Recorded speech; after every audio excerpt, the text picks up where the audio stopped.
Hello everyone, my name is Rivette, also known as Riri, and welcome back to a brand new episode of RiRi's Weekly Tea. First of all, thank you so much for tuning in again. I seriously love making these videos, and seeing all your comments on last week's episode totally made my week. It was a spicy one, and even when you disagree with me, I welcome the conversation. This is a show where I give my unfiltered thoughts on the biggest pop culture and entertainment news stories from the week. No holding back and no sugarcoating, so grab your mug, get cozy, and let's get into it. Okay, let's start with the White House using a Taylor Swift song in a TikTok. The White House shared a TikTok where they used The Fate of Ophelia. And if you are familiar with the history between Donald Trump and Taylor Swift, this is surprising to say the least. I mean, Trump has said on multiple occasions that he hates Taylor Swift, that she's no longer hot, and Taylor has made it clear she is not a Trump supporter. So obviously Swifties went crazy wondering why they used a Taylor Swift song. After getting backlash, a White House representative spoke with Variety. They said, "We made this video because we knew that fake news media brands like Variety would breathlessly amplify them. Congrats, you got played." So basically they used Taylor Swift's song for clout, which comes as no surprise. I mean, at this point, people will use Taylor's name for clout whether they love or claim to hate her. Even people who claim that Taylor Swift is so terrible can't help using her name. They know it gets attention. So whether Trump and the White House love or hate Taylor Swift, clearly they need her name in their headlines. Next up, Flavor Flav was a guest judge on Dancing with the Stars last week. And listen, I love Flavor Flav. I actually met him once at the Eras Tour movie premiere, and he's such a cool guy. He's super nice, a huge supporter of women, and a huge Swiftie. He even sponsors the US women's water polo team. Again, so many great qualities about him. I love Flavor Flav. But what on earth was he doing judging Dancing with the Stars? The scoring was all over the place. I couldn't believe he gave Andy and Alex the same score. He gave them both a 9 when Alex so clearly deserved a 10 and Andy deserved a 7.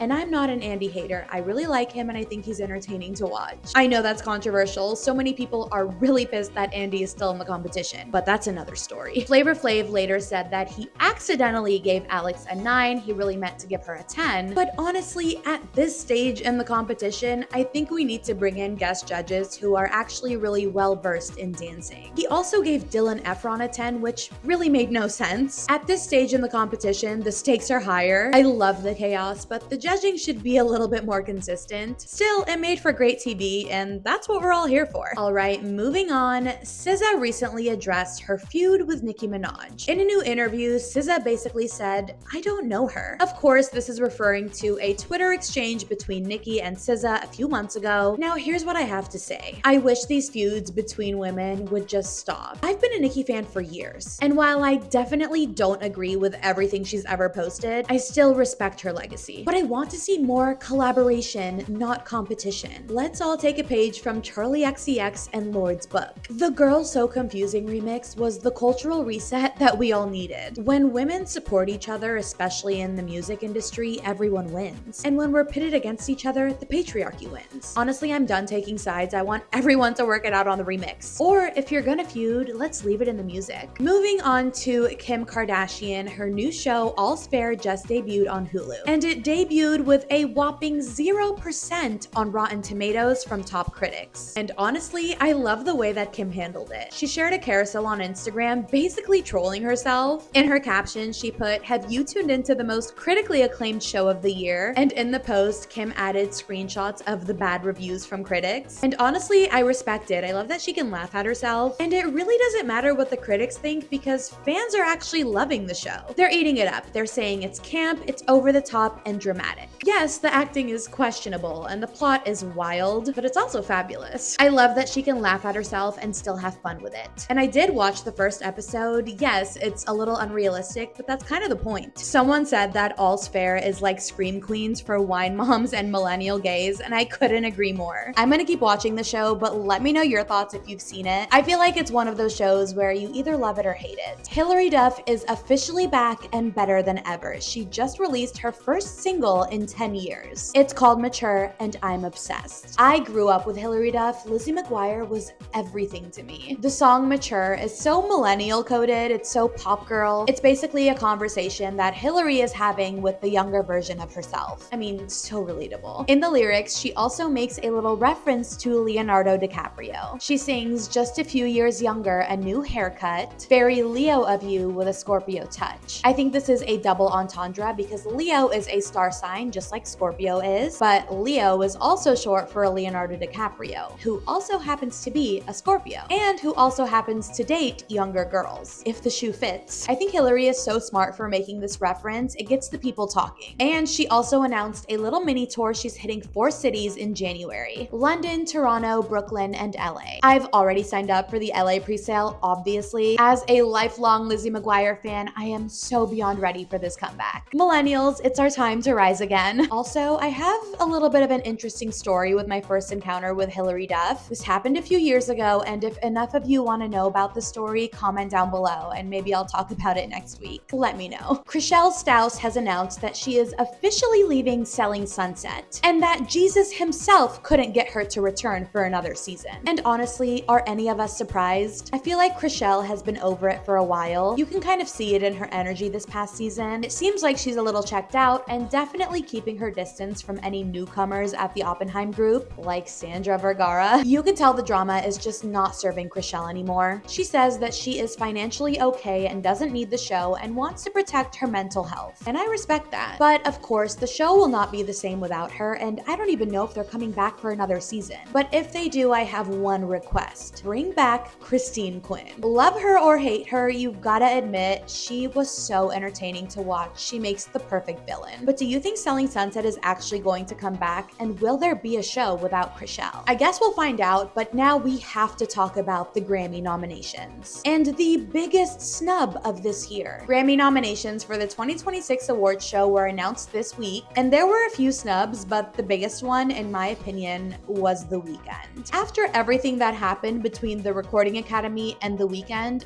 I was shocked that he got 0 nominations. I mean, he went from boycotting the Grammys and calling for change just a few years ago. He demanded transparency for himself and his fans. And then this year at the Grammys, Harvey Mason Jr., who is the CEO of the Recording Academy, made this whole speech on stage about how The Weeknd called them out and they've made so many changes since then. And then he proceeds to introduce The Weeknd, who performed 2 of his songs on that stage. And it seemed all was well between The Weeknd and the Recording Academy. I never thought we would see him on the Grammy stage ever again, but all was well and it seemed like they made amends. Only for The Weeknd to get completely snubbed for his album Hurry Up Tomorrow. That album was a smash hit. It just feels like a slap in the face. You bring him back, apologize publicly, let him perform, and then give him nothing the next year? Be so serious right now. Especially since Hurry Up Tomorrow is supposedly the last album The Weeknd is releasing as The Weeknd. I'm shocked and upset, and I just really wonder how he's feeling. Like, is he over it because he's been disappointed by the Grammys so many times before? Or is he even more upset now? If I was him, I'd probably be upset. But now we have to move on because I don't want to get too pissed off. Back to Kim Kardashian. She announced this week that she failed the California bar exam. And honestly, I applaud her for it. The California bar exam is one of the hardest tests out there. So many people fail it multiple times. And Kim being open about her failure makes her more relatable. She said she's not giving up, and I find that really inspiring. I also feel like it's kind of a win-win for her. If Kim Kardashian passed the bar exam the very first time she took it, I feel like people would just assume that she bought her way into passing. But failing publicly shows that she's actually doing the work. I really love the transparency, and I'm sure that a lot of other law students can relate to it. And it just goes to show that you can have all the money and the power in the world, but you can still fail at things, and that's okay. And she's showing people that just because you failed the first time, it doesn't mean you should completely give up. If that's your goal, and clearly this is Kim's goal, you should never give up. It's only a matter of time before you achieve that goal. I think there's a lot of power and vulnerability, and we don't want to see perfect celebrities anymore. It's good to see them go through things that we go through, like failing a test. And I'm not the biggest Kim Kardashian fan, but again, I applaud the transparency. Moving on, I am so excited for Catherine Pies, who just announced that she is pregnant. I could not be happier for her. You can just tell Catherine is glowing. She looks genuinely finally at peace and so in love. Catherine revealed that she found out she was pregnant exactly 1 month after her wedding. I just love that for her, especially because she has been through so much publicly, especially with her past marriage, and she's been so vulnerable about it. It's one thing going through heartbreak and getting cheated on, and it's another thing to do it in front of millions of people online. I live in Los Angeles, and it was a known fact that Austin McBroom would regularly cheat on Catherine. She was at home raising his kids, and he was out every other day with another girl. To see her find love again and rebuild her life, and now starting this new chapter, it's just so beautiful. There is real power in her story, and I think it gives hope to so many women who have gone through a similar pain. So let this be your sign that there is love after heartbreak, and it does get better. Congratulations to Catherine and her husband Igor. And finally, we have to talk about Kayla Nicole once again. Kayla has deactivated her Twitter account after her old problematic tweets resurfaced. So Kayla dressed up as Toni Braxton for Halloween and remade the music video for He Wasn't Man Enough for Me, a clear dig to Travis Kelce and Taylor Swift.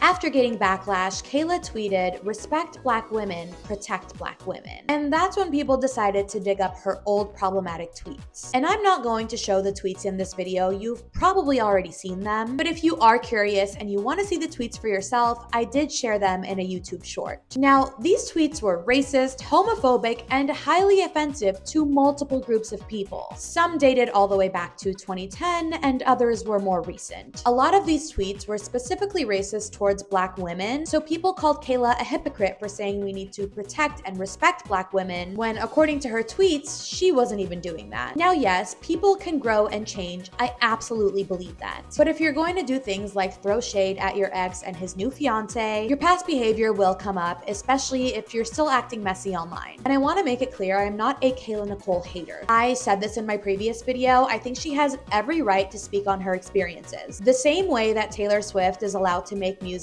about her ex-boyfriends, Kayla Nicole is allowed to do podcasts and interviews talking about her past relationships. And even though we may not like it, and honestly it makes her look desperate in my opinion, she is also allowed to throw shade by wearing Halloween costumes. But again, if you're going to dish it out, you have to be able to take it. And Swifties are like the FBI. If there is dirt on you, they're going to find it. And let's be real, Kayla has made some shady comments towards Travis Kelce and Taylor Swift. If you're really moved on and happy in your own life, why keep poking? And then some people think that Kayla's Halloween costume was a direct response to Taylor's song Opalite, where Taylor sings about one of Travis' exes being in her phone. The thing about Taylor Swift is if she wants to throw a direct jab at you, she will. I mean, how could we forget Thank You Amy, a literal diss track towards Kim Kardashian? Or in Fortnite when Taylor sings Your Wife Waters Flowers, I Wanna Kill Her. If you think Taylor singing She Was in Her Phone was a diss to Kayla Nicole, then you clearly haven't seen when Taylor actually disses people. Like calling Charlie XCX a toy chihuahua barking from a tiny purse. Opalite is singing about Taylor and Travis's past experiences that were dark and hard, and how these experiences led them to the light, to their new relationship where they're so happy and in love. You know, when Taylor Swift said, "I keep my side of the street clean, you wouldn't know what I mean," I really felt that. So Kayla was trying to delete these problematic tweets that were popping up, but there were so many, so she just ended up deactivating her entire Twitter account. And she also limited the comments on her Instagram page, and she's been pretty quiet ever since. She hasn't posted anything on her stories. Now, I'm not saying we should cancel Kayla Nicole, but I do hope that she's taking this time to reflect a little bit. Growth isn't about deleting or trying to hide your old tweets. It's about showing that you've really learned from them and that you don't think like that anymore. Because yes, some of these tweets were posted a long time ago, but even for 2010 or 2011, some of them were just absolutely terrible. So again, when you're tweeting things like protect Black women and respect Black women, but then your old tweets show otherwise, people are gonna call you a hypocrite, especially because some of the behavior that Kayla's been called out for is more recent. Like just this year when she danced on stage with Chris Brown, a known woman abuser. At the end of it all, I truly hope that Kayla's doing okay. Clearly this relationship had a huge impact on her, and I don't blame her. I've been there too. You date someone for years thinking they're going to be your husband, and then they just never propose. Of course it's going to hurt seeing your ex move on with